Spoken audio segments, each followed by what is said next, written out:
Master the outer world by ruling your inner one. The power of conscious thought. Have you ever stopped to consider that everything you see, touch, or experience in your life today is not a coincidence or a product of mere luck, but the direct result of your inner world? Every result in your life, good or bad, is a reflection of a cause that began within you. Nothing happens by chance. Nothing exists in isolation. Everything is created twice, first in the mind, then in reality. 1. The law of cause and effect.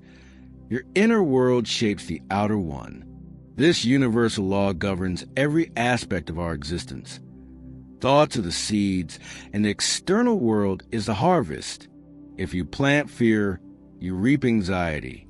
If you plant hope, you attract possibilities. Let's say you constantly think, "Nothing ever works out for me." That thought doesn't vanish. It shapes your perception, influences your actions, and ends up confirming itself. You miss opportunities not because they aren't there, but because your inner belief filtered them out. Now imagine waking up each morning and saying, "Today, I attract what aligns with my growth and joy." Even if nothing changes immediately around you, you've already shifted something powerful inside you, your focus. And where focus goes, energy flows. 2. You are the architect of your reality. Your mind is not a passive observer. It's an active creator. Every thought, belief, and mental image you allow to take root inside you begins to form bricks in construction of your future. Think of a sculptor facing a block of marble. What they eventually carve is dictated not by chance, but by the vision they hold in their mind. You are that sculptor. Your life is the sculpture. You don't have to be a victim of what you inherited mentally. You are allowed to create a new mental blueprint at any moment.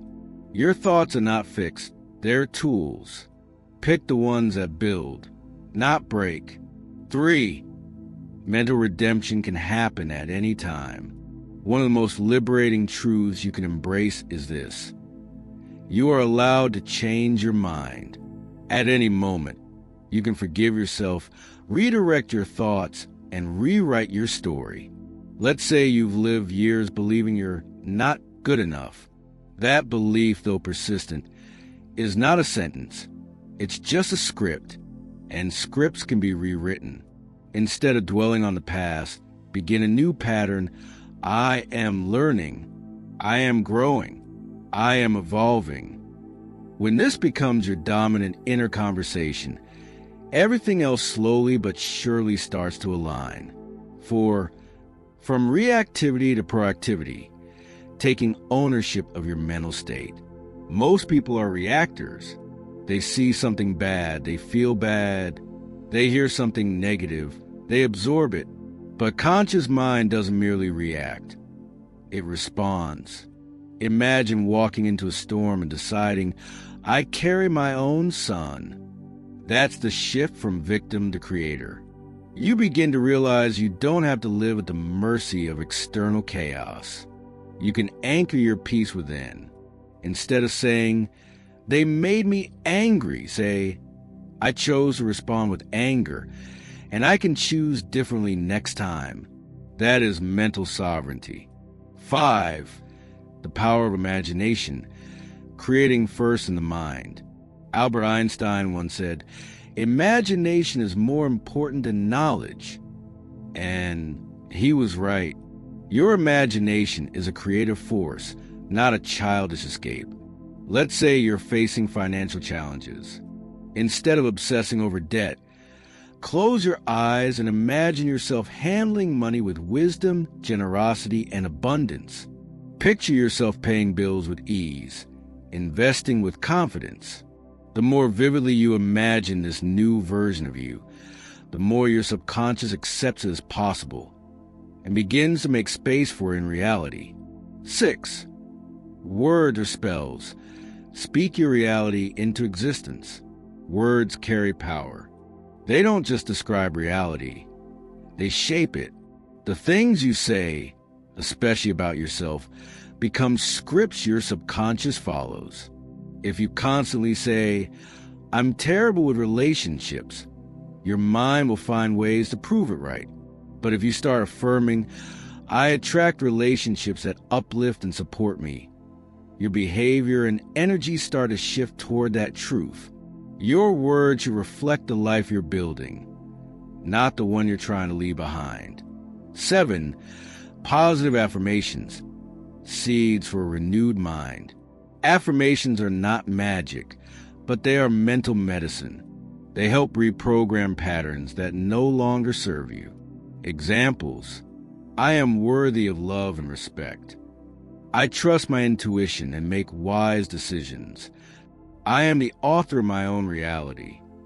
Repeat them not to escape reality, but to begin rewriting it word by word, day by day. 8. The mirror of life. Reality reflects your dominant beliefs. The world doesn't give you what you want. It reflects who you are. Think of your life as a mirror.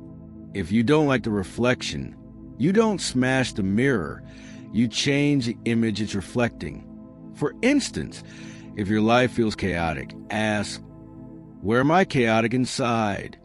If your relationships feel distant, ask, "How connected am I to myself?" This practice of self-reflection is not always comfortable, but it's always transformational. 9. The mind is a garden. What you plant, you grow. Imagine your mind as a garden. You can let it grow wild with weeds of doubt, fear, and resentment, or you can consciously plant seeds of gratitude, peace, and ambition. Every day, you're watering something. Be intentional about what you nourish. A practical example: create a morning ritual. Before picking up your phone, say 3 things you're grateful for and 3 things you're excited to create. This simple habit can rewire your emotional baseline. 10. Live the truth you claim to believe. It's not enough to know spiritual principles. You must embody them. Don't just talk about love. Choose it when it's hard. Don't just preach peace. Seek it when life feels unfair. Every action is an echo of your inner truth. So if you say you believe in abundance, act from a place of generosity. If you say you trust the process, stop forcing outcomes. Walk your beliefs. Let them breathe through you. 11. Inner awakening transforms a collective reality. Personal transformation is never just personal. As you heal generations. As you awaken, you become a light for others. Imagine a room full of people, each holding a candle. When just one lights theirs, the room is still dim. But as more candles are lit, the darkness fades. Your light invites others to remember theirs. 12. Let go of what you don't want. Don't fight it, release it. Stop feeding energy to what drains you. The more you resist what you don't want, the more you empower it. Let's say you're tired of being broke. Instead of constantly saying, "I'm so tired of being broke," try shifting to, "I'm learning how to create financial freedom." That shift moves your focus from complaint to creation. Release, redirect, and rise. Final thought: you don't need to control the entire world, just your own inner world. That alone is enough to reshape your life. You are not helpless.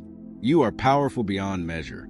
The greatest journey you'll ever take is the one inward, because when you rule your inner kingdom, the outer world begins to mirror that greatness.